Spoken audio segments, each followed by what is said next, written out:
Good morning guys. ये आज हमारी डेप्रिसिएशन की दूसरी क्लास है, पार्ट 2। पार्ट 1 जिन्होंने नहीं देखा वो जाके पहले पार्ट 1 देखें, उसके बाद पार्ट 2 देखें। तो इससे पहले हमने स्ट्रेट लाइन मेथड के बारे में पढ़ लिया कि उसके अंदर क्या क्या फॉर्मूले होते हैं, कैसे क्या होता है। तो आज हम उसका एक न्यूमेरिकल क्वेश्चन करेंगे, बिल्कुल सिंपल स्ट्रेट लाइन मेथड का। क्वेश्चन रीड करते हैं। ABC limited purchase a machinery rupees 1 lakh, 1 lakh की मशीनरी परचेज की and charge depreciation at the rate 10%।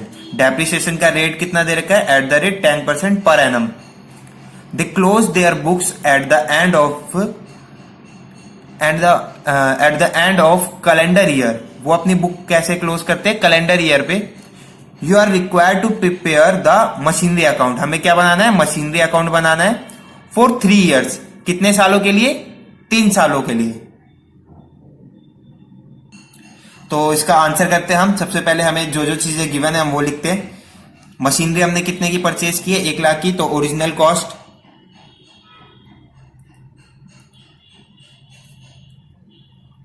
Cost कितनी है हमारी? 1 लाख, ठीक है। देन उसके बाद रेट ऑफ डेप्रिसिएशन, यानी कि हमारा रेट ऑफ डेप्रिसिएशन जो था परसेंटेज में, वो हमें कैलकुलेट करने की जरूरत नहीं है। यहां पर पहले से ही rate of depreciation at the rate 10% दे रखा है।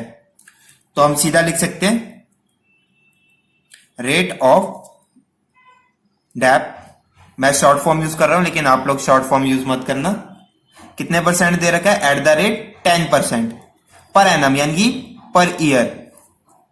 इसके बाद और क्या दे रखा है हमारे पास कि हमारी बुक कब क्लोज हो रही है?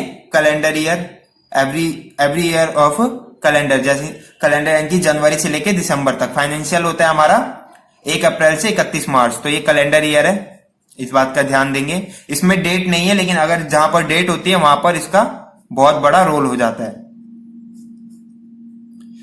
You are required to prepare machinery account. हमें क्या बनाना है? मशीनरी अकाउंट बनाना है फॉर 3 ईयर्स। कितने साल के लिए? 3 सालों के लिए। तो टाइम दे रखा है हमें कितने साल का बनाना है? 3 ईयर्स का बनाना है। और मेथड कौन सा है? मेथड है एसएलएम। इसमें गिवन नहीं है, हम ऊपर टॉपिक पहले स्ट्रेट लाइन लेके चल रहे हैं, इसलिए हम एसएलएम ही लेंगे। अभी जैसे जैसे आगे बढ़ेंगे हम नए टॉपिक ऐड करते जाएंगे। SLM method. तो सबसे पहले इन क्वेश्चनों को करने का इजी तरीका है हमें वर्किंग नोट प्रिपेयर करना। वर्किंग नोट के नंबर होते हैं गाइस, तो इस बात का ध्यान देना। वर्किंग नोट्स में सबसे पहले फर्स्ट ईयर हमने ये परचेज किया होगा, तो डेट लेके चले। बिना डेट के करते हैं अभी, क्योंकि हमें क्वेश्चन में डेट नहीं गिवन है। ओरिजिनल कॉस्ट लेते हैं। ओरिजिनल कॉस्ट कितनी थी? 1 लाख। और फर्स्ट ईयर, हम फर्स्ट ईयर लिखते हैं। 3 ईयर्स का हमें वो करना है। फर्स्ट ईयर डेप्रिसिएशन चार्ज करना है less dep at the rate 10%। तो 1 लाख का 10% आता है हमारा 10,000। तो हम 1 लाख से 10,000 माइनस करेंगे तो हमारा आ जाएगा 90,000। ये हमारा हो जाएगा बुक वैल्यू। क्या होगा ये हमारा? Book value. इसको शॉर्ट में मैं बीवी लिख दूंगा। देन फर्स्ट ईयर में हमने चार्ज किया तो इतना आया। फिर सेकेंड ईयर में हम दोबारा चार्ज करेंगे डेप्रिसिएशन। कितने परसेंट? सेम एसएलएम मेथड है, यानी कि भले ही कितने साल भी हो हमें सेम मेथड लेके चलना है, तो जो अमाउंट होगा वो हमारा सेम रहेगा। तो एट द रेट 10% हो गया। जो ओरिजिनल कॉस्ट होती है, ओरिजिनल कॉस्ट पे लेके चलते हैं 1 लाख का 10,000। तो वही 1 लाख का 10% हमारा 10,000 आ गया।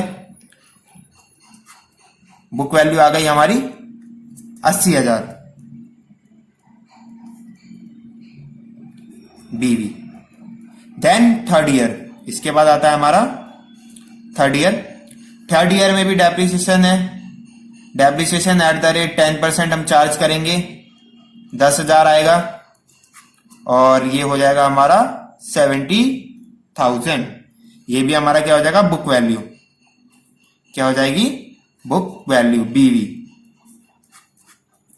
ये हमारा कंप्लीट हो गया वर्किंग नोट। इसके बाद हम बनाएंगे मशीनरी अकाउंट। ये हमारा मशीनरी अकाउंट का फॉर्मेट है। सबसे ऊपर हम लिखेंगे मशीनरी अकाउंट, फिर डेट का कॉलम पर्टिकुलर अमाउंट, फिर date particular amount, credit balance, debit balance. अब इसके अंदर हम पोस्टिंग स्टार्ट करते हैं। तो मशीनरी अकाउंट यानी कि मशीनरी हमारे लिए क्या होता है, असेट्स। तो असेट्स का बैलेंस कौन सा होता है, डेबिट बैलेंस होता है। तो हम ये मशीनरी पहले खरीद के लाए होंगे कहीं से। हमने क्वेश्चन में क्या था कि ABC limited purchase a machinery 1 lakh. तो अगर हम असेट्स परचेज करते हैं तो हमारा जो बैलेंस है वो, मतलब अगर हम असेट्स परचेज करेंगे तो असेट्स हमारे पास बढ़ गया, तो असेट्स का कौन सा बैलेंस हो जाएगा, डेबिट साइड। तो फर्स्ट ईयर है तो हम यहाँ पे डेट तो डालेंगे नहीं, तो सीधा हम लिखते हैं टू बैंक अकाउंट। बैंक हम इसलिए लिखते हैं, जैसे हम असेट्स खरीदेंगे या बेचेंगे तो हम उसके लिए क्या लिखेंगे, बैंक। कितने का था असेट्स हमारा, 1 लाख का, ठीक है। उसके बाद असेट्स पे हमने और कुछ असेट्स खरीदा, नहीं खरीदा। इसके बाद हमने क्या चार्ज किया, डेप्रिसिएशन।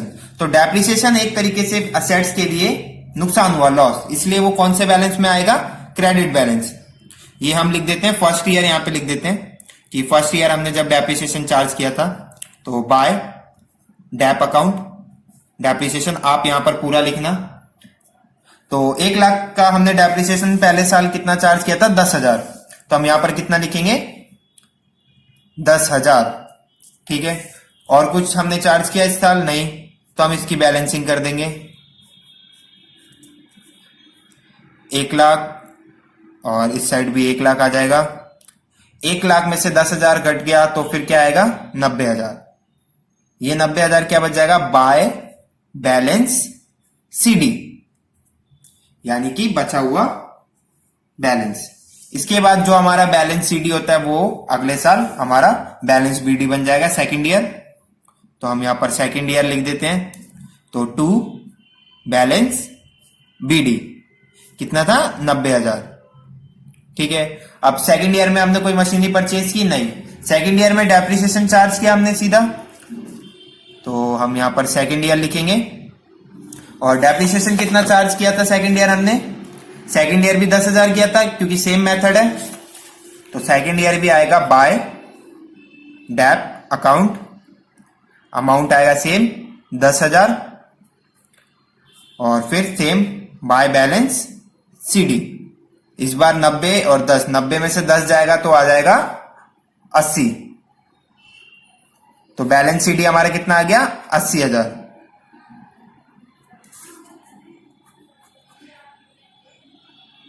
फिर सेम जो बैलेंस सीडी बना है उसको हमें बीडी बनाना पड़ेगा। तो थर्ड ईयर, क्योंकि क्वेश्चन में हमें बोला गया था 3 साल का अकाउंट बनाना है मशीनरी का, to balance BD. Balance BD हमारा कितना आ जाएगा, 80,000। फिर थर्ड साल भी हमने सेम वैसे ही किया, डेप्रिसिएशन चार्ज, थर्ड ईयर भी bye depreciation account, same amount, क्योंकि एसएलएम मेथड है हमारा ओरिजिनल कॉस्ट पे। फिर बाय बैलेंस सीडी, ये कितना आ जाएगा हमारा, 70,000। फिर बैलेंसिंग करेंगे तो सेम 80,000 इधर भी आ गया और 80,000 इधर भी आ गया। ये हमारा अकाउंट हो गया क्लोज। और इसी के साथ ये क्वेश्चन भी हो गया हमारा खत्म। तो ये था हमारा एसएलएम मेथड का सिंपल मेथड।